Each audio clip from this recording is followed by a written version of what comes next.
శుభ శుక్రవారం శుభాకాంక్షలు. ఈరోజు స్పెషల్ డే ఫ్రైడే. ఈరోజు మనము యేసుక్రీస్తు ప్రభుల వారు శిలువ మీద పలికిన 7 మాటల గురించి ధ్యానిస్తున్నాం. అందులో the price of Christ from the cross, ఈ యొక్క శీర్షిక.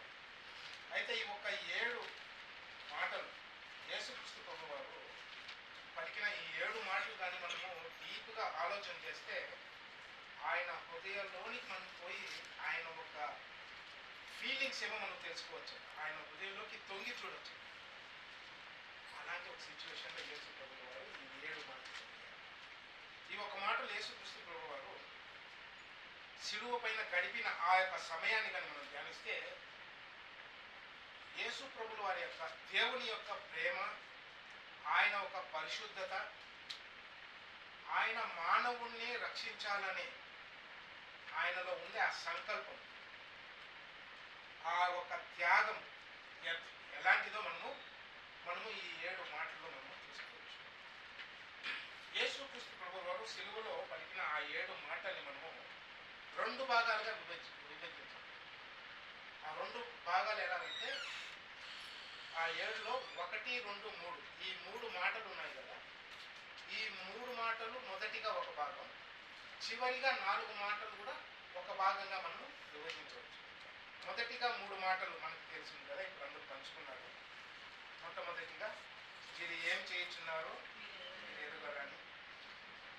ఈ 3 మాటలు ఉన్నాయి కదా, ఇవన్నీ యేసు ప్రభువు వారు ఆ గొల్గొతా కొండ మీద శిలువ మీద ఉన్నప్పుడు అక్కడ చుట్టూ ఉన్న ప్రజల కొరకు మాట్లాడారు కదా. మీరేమి చేయించున్నారో మీరు ఎరుగని ఆయన మనుష్యుల కొరకు ప్రార్థించాడు. 2వ మాటగా ఆయన ఏమన్నాడు, పక్కనున్న దొంగకి ఆయన ఆశ్రయం ఇచ్చాడు. నేడు నువ్వు పరదేశంలో నాతో పాటు ఉంటావు కదా. ఇంకా 3వ మాటగా అమ్మా ఇదిగో నీ కొడుకు అని యోహాన్ని చూపించి, యోహానికి ఇదిగో నీ కుమారుడు అని అప్పగించాడు. ఇవన్నీ అక్కడ చుట్టూ ఉన్న మనుషుల కొరకు. ఇంకా 4, 5, 6, 7 ఇవి చూస్తే ఇది ఒక రకంగా మాటలు కాదు, కేక కదా. 4వ మాట ఏమన్నాడు, ఏలి ఏలి లమా సబక్తాని, కేక వేశాడని. 5వ మాటగా ఆయన శారీరకంగా అనుభవించిన బాధ తప్పి కొడుచున్నాడు. అదేలాగున 6వ మాటగా ఆయన సమాపనం, ఇట్ ఈస్ ఫినిష్ అంటే విజయోత్సాహంతో ఆయన పలికిన కేక. తర్వాత ప్రాణం. ఇప్పుడు మనము నాకు దేవుడు అనుగ్రహించిన మాట 5వ మాట, తప్పి కొనుచున్నాడు. ఈ మాట మనం యోహాను సువార్త 19వ అధ్యాయం, జాన్ చాప్టర్ 19:28 28వ వచనంలో మనం చదువుతాం. అటు తరువాత సమస్తమును అప్పటికి సమాప్తమైనదని యేసు ఎరిగి లేఖనము నెరవేరునట్లు నేను దప్పికొనుచున్నానెను. ఇక్కడ యేసుక్రీస్తు ప్రభు వారిని చూస్తే మన యొక్క గ్రెగేరియన్ క్యాలెండర్ ప్రకారం గురువారము రాత్రి రోమా సైనికుల ద్వారా పట్టుకున్నారు, సైనికుల పట్టబడ్డారు. గురువారం రాత్రి గెత్సెమనే తోటలో ఆ రాత్రంతా యేసు ప్రభువు వారిని తిప్పారండి. ఆ రాత్రంతా ఈ కోర్టు ఆ కోర్టు అని తిప్పుతూ ఉన్నారు. మొదటిగా కైఫా దగ్గరికి తీసుకెళ్ళారు, తర్వాత పిలాతు దగ్గరికి తీసుకెళ్ళారు, తర్వాత హేరోదు దగ్గరికి తీసుకెళ్ళారు, మరలా కైఫా దగ్గరికి తీసుకొచ్చారు. ఇలా రాత్రంతా ఇప్పుడులాగా జడ్జిమెంట్ లాయరు, కోర్టు, జడ్జి కాదు. ఇప్పుడులాగా ఇది హియరింగ్ 3 నెలల తర్వాత ఇంకొక రోజు స్పాట్ జడ్జిమెంట్ జరిగేది. ముందు ఏం చెప్తారో అది అక్కడ వినడము, ఆ లీడరు జడ్జిమెంట్ ఇవ్వడం. సో అప్పుడు మళ్ళీ ఫిలాతు దగ్గరికి వచ్చినప్పుడు ఫిలాతుకి అంతకుముందే తన భార్య ఇతని గురించి చెప్పిందనమాట. ఆ విషయానికే ఆయన భయపడి ఈయన చంపకుండా, యేసు ప్రభువు వారిని చంపకుండా 39 కొరడాల దెబ్బ కొట్టించాడు. అప్పటికైనా యూదులు తృప్తి పొందినేమో ఇన్ని వదిలేస్తారేమో అనుకున్నారు. కానీ వీళ్ళు ఒప్పుకోలేదు. సో కడిసికి ఇంకా వేరే పని ఏం చేయలేక ఆయన ఏం చేశాడు, శిలువ మరణానికి అని అప్పగించేశాడు. శుక్రవారం తెల్లవారుజాము ఆయనకి ఒక అడ్డకర్ర పెట్టారు. దాన్ని పెట్టుబుల్ల అంటారు. అడ్డకర్ర, ఆ అడ్డకర్ర దాని ఒక వెయిట్, అంటే బైబిల్లో దాని వివరం లేదు కానీ హిస్టరీలో చెక్ చేసినప్పుడు 80 kgs to 80 pounds to 110 pounds ఉంది. అంటే అప్రాక్సిమేట్లీ 40 to 50 kg ఆ అడ్డకర్ర ఒక వెయిట్. దాన్ని యేసు ప్రభువు వారు మోసుకొని 600 meters నడిచారు గొల్గొతా కొండపై. అంటే అది సమంగా ఉండే రాస్తా కాదు, ఎక్కడు. అంతకుముందే ఆయనకి 39 కొరడా దెబ్బలు, తర్వాత మధ్యలో ఆయన్ని ఎంత హింస పెట్టారు, అవమానం పరిచారు, గుద్దారు, రాళ్లతో కొట్టారు. ఇన్ని శ్రమలు అనుభవిస్తూ ఆయన 600 meters అంటే మోర్ దాన్ హాఫ్ ఏ కిలోమీటర్ ఆయన నడుచుకుంటే అంతేకాకుండా ఆయనకి అక్కడ కొల్కతాకి తీసుకుపోయిన తర్వాత ఆ ఒక నిలువ కర్ర పైన దాన్ని సెరాడ్ అంటారు, ఆ మాన్ పేరు. నిలువ కర్ర అడ్డకర్రతో ఆయన్ని 3 మేకలతో కొట్టి సుమారు 9 గంటల సమయాన ఆ శిలువకు ఏర్పాటు చేసిన ఆ యొక్క గుంతలో ఆ క్రాస్ని తిప్పేశారు. ఉదయాన్న 9 గంటల నుండి మధ్యాహ్నం 12 గంటల దాకా ఒక ఎండలో యేసు ప్రభు గడిపారు. 3 hours he was on the cross. అంతేనా? 3 hours ఏనా? అప్పుడు ఏం జరిగిందంటే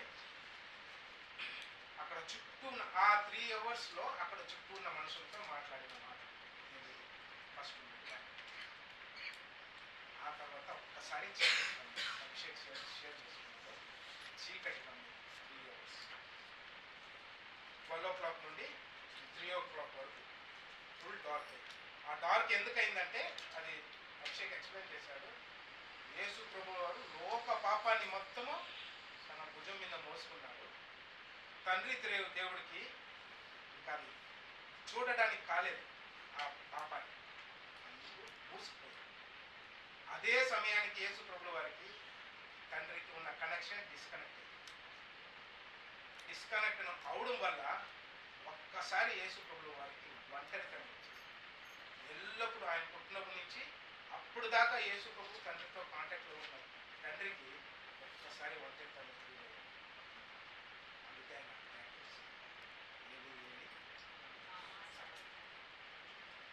ఆ తర్వాత ఆ కేక వేసిన తర్వాత ఆయన చెప్పడమే, నేను దప్పికొనుచున్నాను. ఈ దప్పిక ఆయనకి నిజంగానే దాహంతో కొన్న దప్పిక అని మనం చూద్దాం. మొట్టమొదటిది ఏమిటంటే ఆయన 3 ప్రాముఖ్యమైన ఈ యొక్క దప్పి కొనడం విషయంలో 3 ప్రాముఖ్యమైన విషయాలు మనం ఆలోచిస్తే, మొట్టమొదటి ఏంటంటే ఆయన ఈ లోకానికి వచ్చినప్పుడు ఫస్ట్ మానవుడిగా వచ్చాడు. అవునా? దైవ కుమారుడిగా, మనుషుడిగా 100కి 100 పాలు ఆయన మానవుడిగా వచ్చాడు. మానవుడిగా వచ్చి మనమందరము, మనకందరికి ఎలాంటి ఫీలింగ్స్, ఎలాంటి శ్రమ, ఎలాంటి పెయిన్ ఉందో అవన్నీ ఆయన కూడా అలాగనే ఉంది. There is no difference. ఆయన కూడా టెన్షన్లు ఉన్నాయి, ఆయన కూడా ఏమంటారు అంటే శరీర కార్యాలు చేయాలనిపిస్తుంది. ఆ భావోద్రేకం ఆయన కూడా ఉంది. ఏమంటే is 100% is also human being. అలాంటి ఫీలింగ్స్ ఆయనకు ఉన్నాయి. కానీ ఆయనకి మనకి ఉన్న తేడా ఏం చెప్పండి? పాపానికి మనమైతే సరెండర్ అయిపోతుంది. ఆయన తల ఒగ్గలేదు, నో కాంప్రమైజ్. మనం కూడా ఆయనలాగా ఉండగలం. అది చూపించడానికే ఆయన సంపూర్ణ మానవ రూపాన్ని ఆయన తలంచి వచ్చారు. హెబ్రీ రాసిన పత్రిక 4:15.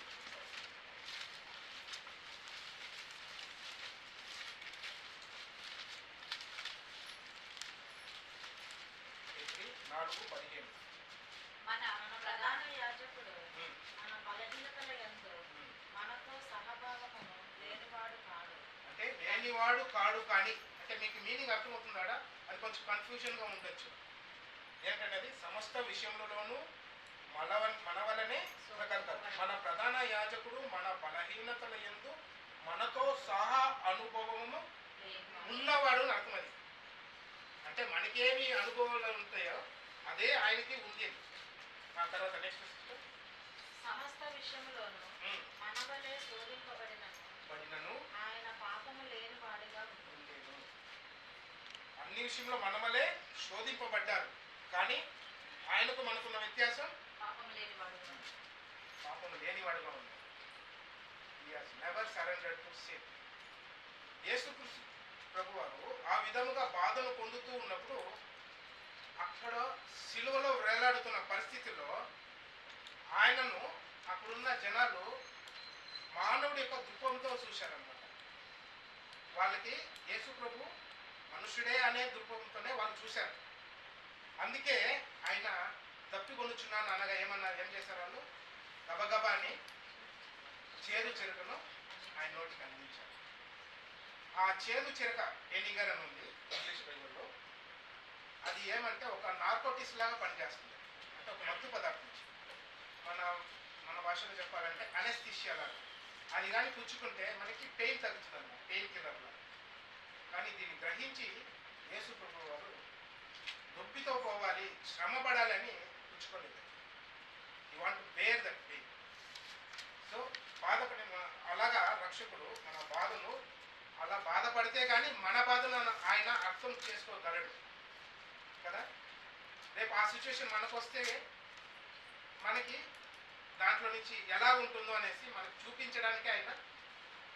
అదే కానీ మనమైతే ఏం చేసేవాళ్ళం? ఆ పెయిన్ తట్టుకోలేక పుచ్చుకునే వాళ్ళం కదా, పెయిన్ కిల్లర్స్ ఇస్తే. So you can do this అని చూపించడానికి చేశాడన్నమాట. అంటే ఈజ్ 100% మానవుడుగా ఉన్నాడు మొదటి. ఇంకా రెండోది ఏమంటే ఆయన మనం చూసుకున్నట్టయితే ఆయన ఒక సేవకుడుగా కనబడుతున్నాడు. ఎలాగా? మనం యోహాను 19:28 చదువుకున్నాం కదా. ఏమనుంది అక్కడ? లేఖనము నెరవేరునట్లు నేను దప్పికొనుచున్నానని. లేఖనము నెరవేరడానికి ఇదంతా జరిగింది. అభిషేక్ అదే చెప్పాడు, లేఖనం ప్రొఫెసీ షుడ్ గెట్ ఫుల్ఫిల్డ్. ఆయన మనుష్య కుమారుడే, దాంతోపాటు సేవకుడు. అంటే దేవుని చిత్తం ఏమైంది? ఆయన చిత్తంని నెరవేర్చాలి. ఆయన వాక్యమే ఆయన చిత్తమైంది. ఆయన చిత్తమే ఆయన ప్రణాళిక కదా. His plan is prophecy. అదొకది నెరవేరాలి, దేవుని చిత్తం నెరవేరాలని ఇవన్నీ ఆయన అనుభవిస్తూ చేసుకుంటూ వస్తున్నారు. ఓకే, కీర్తనలు 22:16 ఒకసారి చదువుకున్నామా?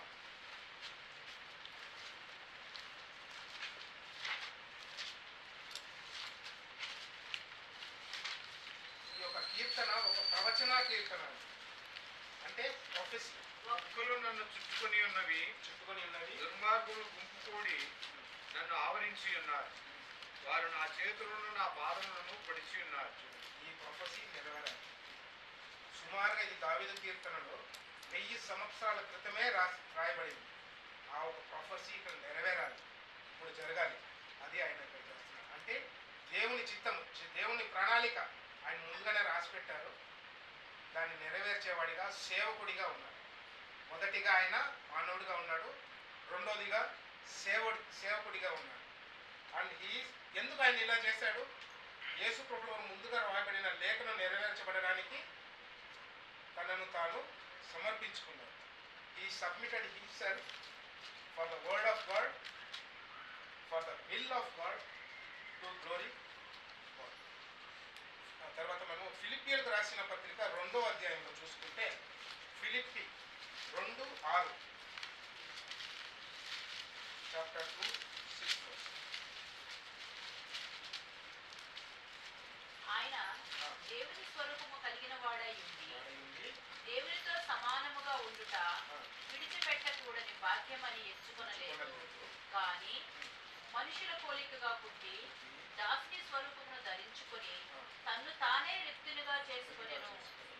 మరియు ఆయన ఆకారమందు మనుషుడుగా కనబడి మరణము పొందినంతగా, అనగా శిలువ మరణము పొందినంతగా విధేయత చూపిన వాడై తన్ను తాను తగ్గించుకొనెను. మానవుడిగా లోకానికి వచ్చాడు, దాసుని స్వరూపమందు ధరించి తన్ను తాను రిక్తునిగా చేసుకున్నాడు. శిలువ మరణం పొందడానికి తన్ను తాను తగ్గించుకున్నాడు. ఇది వాలంటరీగా చేశారు. ఎవరో రుద్దలేదు, ఇలా చేయమని ఎవరు ఫోర్స్ చేయలేదు. మొదటిగా ఆయన మనిషిగా వచ్చాడు, రెండవదిగా సేవకుడుగా ఉన్నాడు, దేవుని కుమారుడై నుండి సేవకుని చిత్తాన్ని నెరవేర్చాడు. ఇంకా మూడవదిగా ఆయన స్నేహితుడుగా కూడా ఉన్నాడు.